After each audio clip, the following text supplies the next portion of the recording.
Welcome back to the Two Blues podcast and to the latest edition of Two Blues Tuesday. You're joined by myself and my co-host, Mr. C Money Picks, to talk all things Premier League, which incidentally is back tonight. The run-in begins now. 9 games remaining, 10 for some, but 9 games remaining from Chelsea, starting on Thursday with Tottenham. We've got Ipswich, Brentford, Nottingham Forest, Man United. We've got some tough games, but we will get into the running. We will go down game by game and see how many points we think Chelsea are going to ascertain. But first of all, Charms, it's good to have been, pretty active over. Normally we dip the fuck out on an international break, but we've been pretty active.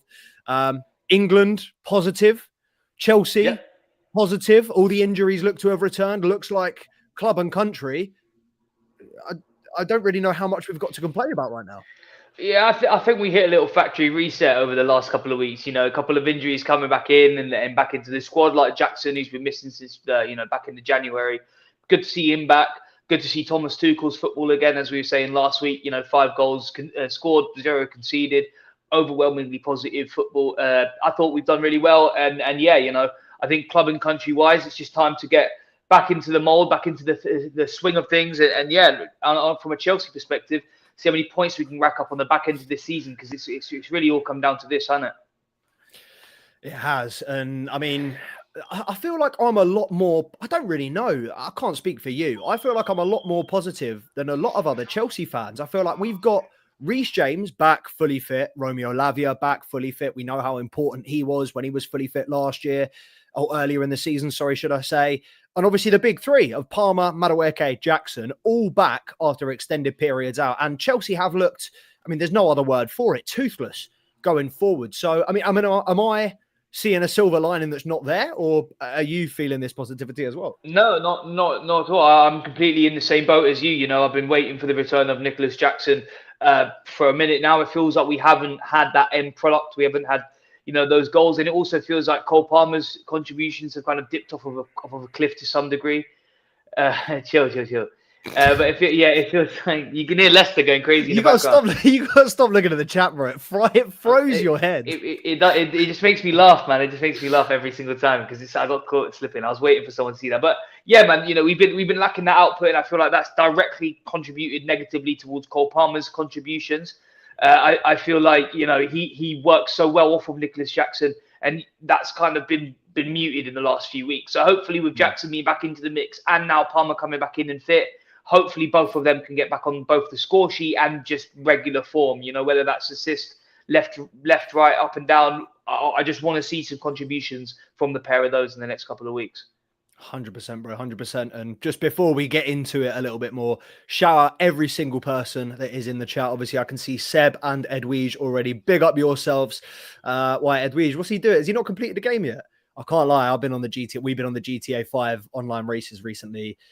It's so back. Like, the sun's out, GTA 5 online. Like, we're back. Facts. I'm going to start playing The Last of Us 2 tonight, boys. But we are back. We're back in 2016. Might just get rebuilt this year. And let me just say early while we're on, if he's on GTA and I'm on GTA, let us know if you want to see a GTA 2 Blue stream. You never know, man. You never know. It could get fun. I might have to buy a little camera. I might have to buy a little PlayStation camera. I think they're only like 50 quid now. So yeah, man. Yeah, fuck it.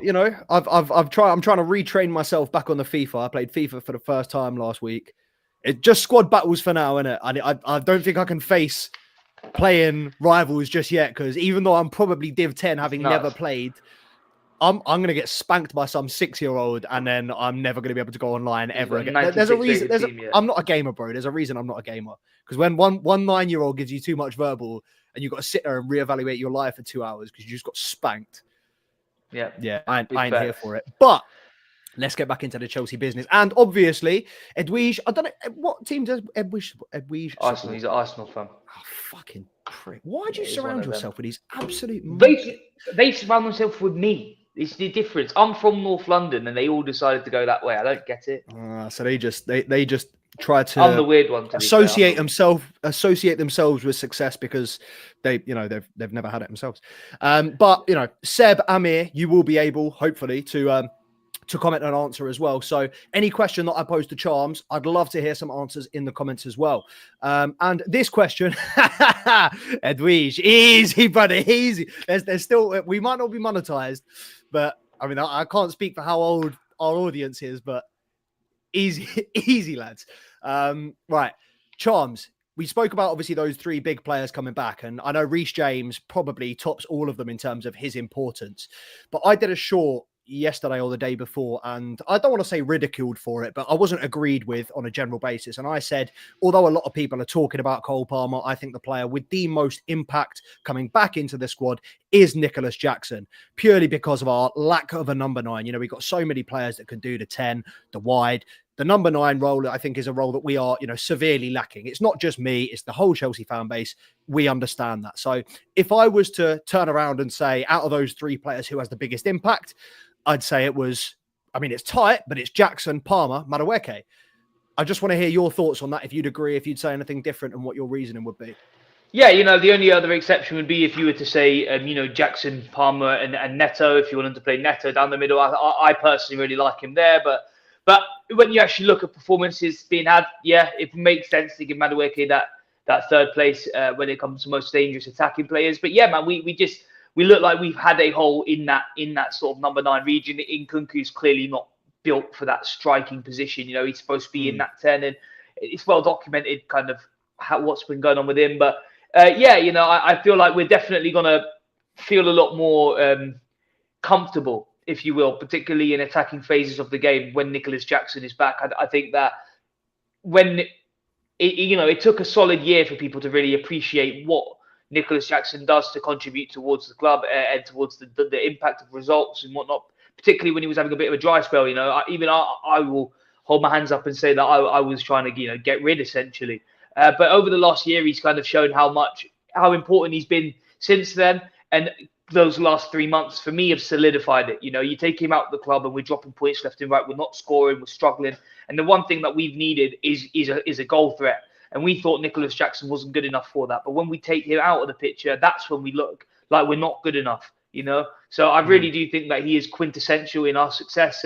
And him being back as early as he is, I really think that that's going to be of big importance. We've got a quarter of the season left to go, essentially. And now we've got our striker back. So hopefully that's going to lead to a pickup in performances, ultimately a pickup in points. And hopefully we will guarantee that we'll get top 4 this season.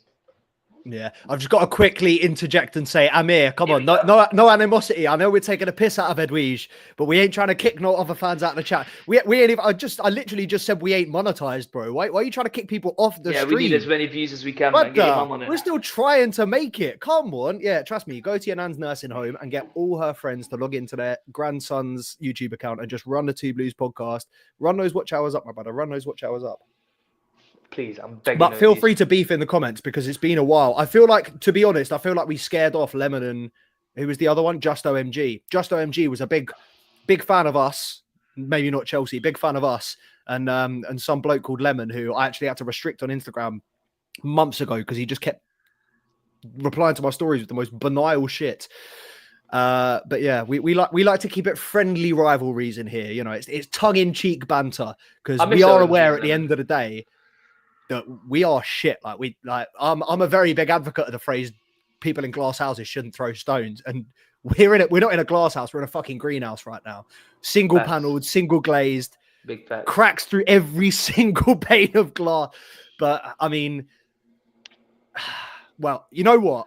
I'm going to completely 180 on the segue that I was going to do. I was going to turn around and say, look, excellent opportunity for us to get back into it, feeling of positivity. I can't lie. I've just got a really bad gut feeling about Thursday. I think Tottenham have very little to lose at this point. It's not necessarily very little to play for. It's very little to lose.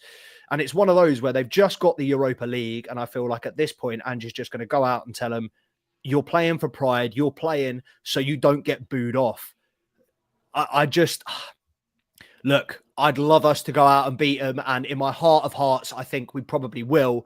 But given the fact that the last 2 games against Tottenham, we've gone down 2-0 before making that comeback. And that comeback has come after both of their centre-backs dropped off the face of the earth or, pulled their ACL simultaneously. How are you feeling about Thursday and this Chelsea side in general? Because I mean, I can't speak for you, but I 2-3 months ago, even when approaching bigger teams, I was still fairly confident. I thought we had the talent, we had the ability, even when we weren't in the best form. But now it's kind of the other side of that, where I'm sitting here and looking, we've got all this talent, we've got all this ability, and we ain't doing fuck all with it. And I just don't see anything changing.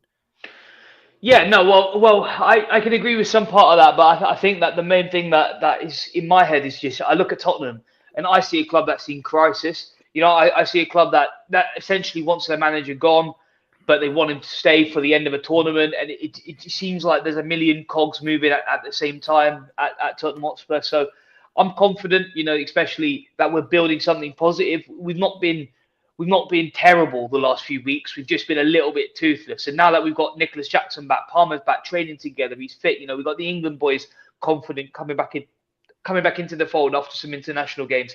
Reece James coming in off of great form from those games as well, nice and confident. For me, this is a game where I think we're really going to set a tone that we want to get top four. And not only that, do we want to get top four, we deserve to be top four because we're a top four club in this country. And I feel like that game against Tottenham is going to be a big game for us to go out there and stamp that. You know, as you said, Tottenham haven't really got much to lose anymore. Season's over for them, essentially. They're not going to get relegated, but they ain't going to get in Europe. They just got to make sure that they win the Europa League. And then that will be their goal for the rest of the year, try and guarantee themselves Champions League football. But all things considered, what they're going to do, because they could throw the sink at us, but I'm pretty sure that, you know, the club's DNA has been built on defence. And this season, it's been relatively solid, especially on the back half of it. You know, I think that early we were conceding goals, and, you know, February, January, it got a little bit hairy, but I was happy with March. I feel like I'm going to be happy with April. And you know, Tottenham's a good place to kick it on. I really, really do feel like we're going to go in there and be just the better side over the pitch and turn them over. I know it's a bogey team of ours, and I know that they do get their wits away against us, but there's just something about this one which I feel like we will capitalise on the moment. See, that's the thing. I'd say April is the fucking bogiest of all bogey months. We have 6 or 7 games. Our games in April.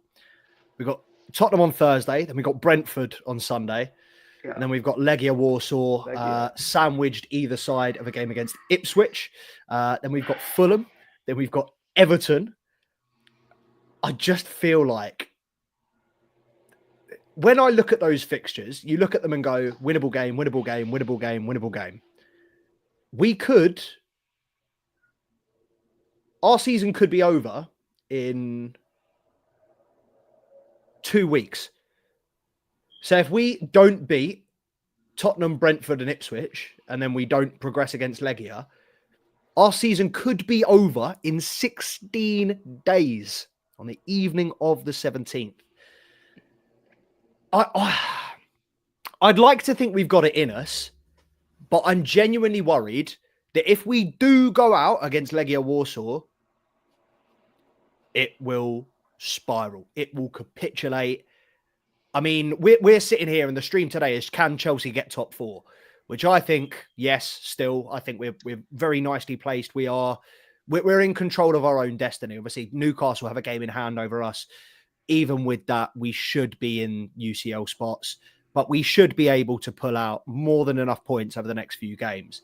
How do you, I know it's a very general question, which direction do you think is more likely at this point? Do you think Chelsea are more likely to hold on to that 4th spot with teams like Bournemouth, Newcastle, Man City sniffing around? And obviously, Erling Haaland out for 7 weeks now. Omar Marmoush, you know, normally you look at that and go, fucking yes, Haaland's out. Now I'm looking at that and going, fucking Marmoush is in even better form and he's coming in. So I'm tentative to say that we can hold on to top 4. But I'd like to think with the teams, with the teams we're playing, I'd like to think it's still very much achievable. Yeah, no, I can completely understand the sentiment. The thing is like, I think that all things considered, you know, I would say the Fulham game is a harder game than the Spurs game is. You know, I think that they've got a good side to go and beat us. But they've got they've got bigger fish to fry right now. Fulham, I just feel like Chelsea have got to go all in. You know, obviously now Cole Palmer's in the rotation for the Europa fixtures, where there's no denying the quality that the player is, regardless of his form. So I really think that as scary as it is, and Legia is the type of side to just bag early and then put 10 men behind the ball. We lose it 1-0 somehow. There is a world where it happens, but it's just the season has boiled up to this. Every episode of this channel, every episode of Two Blues Tuesday we've done has been this season, and every single one of them, we've been saying that Conference League has got to be a nailed-on win. This game against Legia is everything. You can say what you want about the league games and come in top 4, but it's that trophy that will keep us in Europe, and that's where we got to look. That's what we got to look to. I think that if we do come fourth, as much of a blessing as it would be to be back in Champions League, be back in with the big dogs, and do all of that, I think it is a tall order. It is a hard task to stay in the Premier League doing Champions League football. You've got Premier League football. You want to try and do well in the league, and I would be happy with top 4. But if we don't get it and we still manage to win the Conference League, we get into Europa League, I'm not mad. We just can't have both of them slip. There is no world where it's acceptable for both of them slip, and there's no world where Enzo Maresca keeps his job if that's the case. And I know that he is the most aware of that out of anyone on the planet. So I really feel like that Legia game's already wrapped. I feel like we've got good tactics to beat them. We just got to stay confident that we will and do it. And then once again, the games, Man United, that's no problem in my opinion. Tottenham is no problem in my opinion, and Ipswich is no problem in my opinion. I think that the games like Brentford, games like Fulham, games against sides that are going to give it to us and bring it to us and be physical are the games where we're going to be, struggling and potentially dropping points. So I think that we've got to once again play it game by game, make sure that we've got our tactics fucking nailed on for each one of them and know exactly what we're doing, because history does not matter. Man United and Tottenham should be games out of those that you've read that should be worrying me, but they're the 2 games that fill me with the most confidence. It's all the other ones we expect to win, like Fulham, that are going to be the hard games. I promise. And how do you feel about, and obviously, they're the bogey teams, but in there, we've still got Forest, Liverpool, Man United. We've still got some we've got some big teams, man. How do you feel about us going up against the big teams? Because last season, we went toe-to-toe with the bigger boys and we struggled against the smaller teams. But this season, it seems like we've had less of a dominance against the bigger teams. We've struggled to go as toe-to-toe as we did last year. But then we've been slightly more, and this is only ever so slightly, but slightly more consistent against the lower teams. I think that I think that's kind of part and parcel in what I was saying. I think that form is a curious thing. I think you look at a side like Man United and you're thinking big side, but I'm looking at Man United, I'm thinking completely turnoverable. And you look at Fulham and you're like, on paper, that's a team that we should beat. A team like Everton with their new manager, and how well they've been performing in the last 2 months. That's a game that we should win, but that's the game we're going to struggle in. And I think that's kind of what I mean by our tactics are astute and unknown. I don't mean necessarily in-game management, because obviously everyone's doing that, but it's just remembering the actual situation is behind each game. We got Nottingham Forest there. That's not the Nottingham Forest that we played last year. That's a team that's vying to end in the top 4 in the Premier League. We got to go and play them like we did play Man City last season. We've got to make sure that we're defensively sound. We're not being too free-flowing, because they will snap on you and they will bite you. Players like Ola Aina and Callum Hudson-Odoi, they know this club inside out and they know how to counter against it. And I think that that's going to be that's going to have to be it. Against them specifically is cut the wings off. Make Reece James not go past that halfway line once. He has to cut that line off. If he sees someone, he has to chop them. And I think Fernandes, Caicedo, they're going to be the most important players. That 6-player little pyramid that we got building up between the back 4 and those 2 in the double 6. We have got to make sure that they are 100% open in operating against the smaller teams and more free-flowing against the Uniteds, even against the Liverpools. I think that is where we can be a bit more aggressive, and I'm really, really, really fingers crossed that comes into fruition, because I really do think that we will be able to get enough points out of the rest of these games and be safe flying home. 100%, bro. And just lastly, where do you think, if I have to ask you for a position, 9 games remaining, where do you think Chelsea are going to finish this season? I think we're going to do it, man. I really do. I've looked over those games time and time again, and I just look at them and I count. And when I'm being optimistic, I look at seven or 8 good, comfortable games. When I'm being pessimistic, I can see 4 solid wins in there. But even when I'm being pessimistic, I see points out of the rest of those games. I really do. I think we will make the top 4 this season, but I think we'll just about edge it, and I think we'll come 4th. Fingers crossed, man. I will back that. I will back that. I think it's going to be very, very close. That 4th, 5th, 6th, 7th. I think there's only going to be 1-2 points in it, potentially even goal difference. But I'll back that, man. 4th place. Fingers crossed Chelsea can hold it down. But you will catch the continuation, the rest of Chelsea season. We ain't going anywhere. You will see every single game. We will be here starting on Thursday for a post-match reaction, potentially a live watch-along. Depends. Actually, no, I'm lying. Not a live watch-along. I can't do that. I can't do another live watch-along this week because I am about to jump on and do a live watch-along for the under-18s who have just kicked off against Reading. We will get into that. Switch over to the other stream if you want that. Charms, do you want to hold this down for a little bit? I mean, we can end this. You're more than welcome to keep going on your own if you want. I'll give it a 5-minute chop up with the gang while we're here. Listen, boys, who's on what? Who's on what? It's a little chop time, yeah? Go on then, right. I will switch over to the other stream. Guys, if you want to continue on this stream with just Mr. C Money Picks, he's going to keep talking to you lot, Charms. If you just give me a bell, I'll put my phone on loud. If you just give me a bell when you've finished and when you want me to close it off, and I will shut the stream. But yeah, I'll switch over to the other one. If you want to stay with Charms, stay with Charms. If you want to come and watch the under-18s with me, come watch the under-18s with me. But up the Chelsea, big tip. Look at us, bruv. Broadening horizons. Come on, multiple streams. Diversify the portfolio. Come on. All right, I'll leave you in the most capable hands of Mr. C Money Picks. Shout out yourselves. Make sure to like, comment, subscribe. And yeah, plenty more content from us this week. Big up yourselves. It's just me now, boys. Look how far we've come. This is the One Blue podcast all of a sudden. It's charm season. Come on, gang. Who's still in the cut with me? Let's chop it up. Let's chop it up. Let's just get it to 30 minutes and then we'll cancel the team. Listen, I reckon we'll do it, man. I reckon we'll honestly get top 4 by the end of the season. I really don't see why not. And I don't know. Finishing third, it's different. Like third, it's so much to ask for, isn't it? Because I feel like I'm looking at it, and should we win the rest of the games? Yeah, obviously we'll come third. That's just the maths. But Nottingham Forest have been so good this season, and I do agree that we finish above Man City, but I think it's going to be a flail of their own. I think that they're still not back, and I think they're going to struggle to be back for a while. I really do. He's a fantastic football player. For them, what's happened to Jack Greaves players, you know, if it's even fucking still there, and he had like Luton or something. But they've been getting in these big players and just been hemorrhaging them out. So like I'm not best impressed with how they've been doing their tactics or their transfers in the last season. And I think that's been deliberately explains why they are where they are. But yeah, once again, I think that we'll finish above City. I think it's going to be Forest that will pip us to third, and I think they're going to have the best season they've ever had, bar when they've won the league. We lost against Ipswich away from 2-0. I'd be careful what you wish for. We lost to Fulham 2-1, and I'm pretty confident we're going to lose to them. It's not really about the results.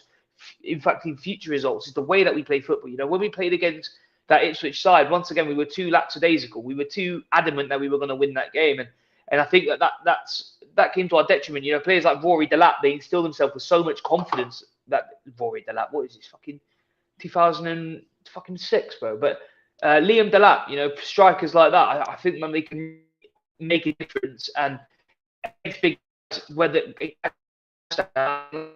on that day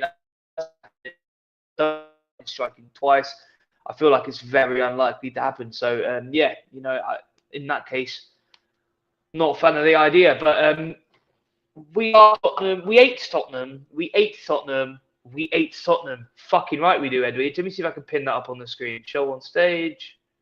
Sorry, I'm new to all of this. I can't pin it on.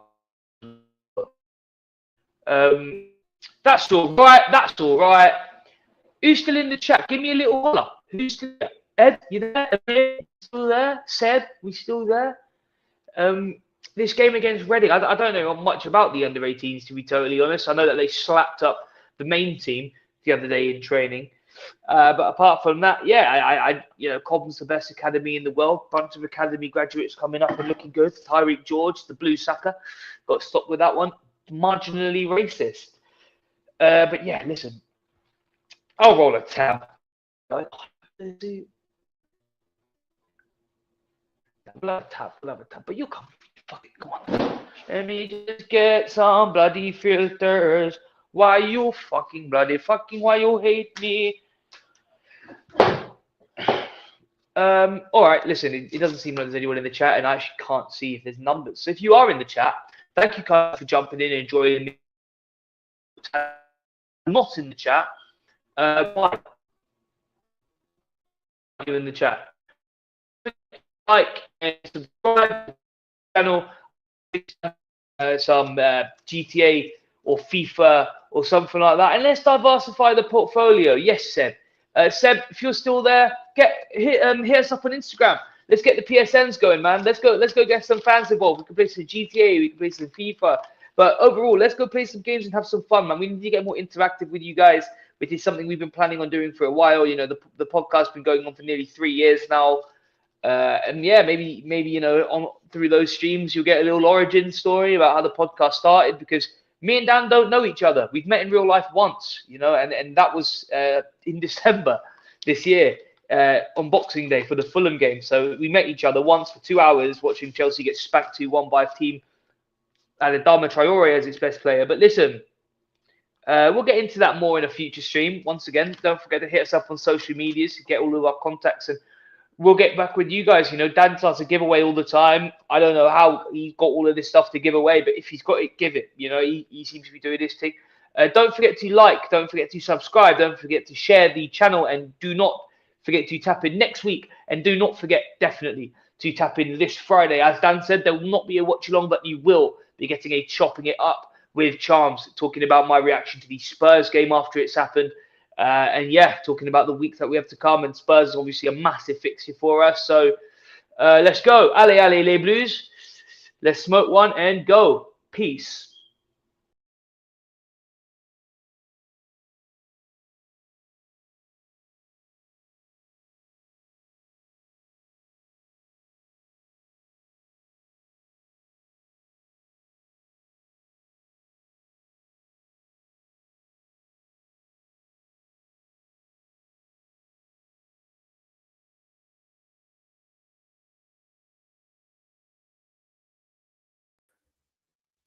I'm glad he closed off the stream properly. This is gonna make for fucking funny watching back, right?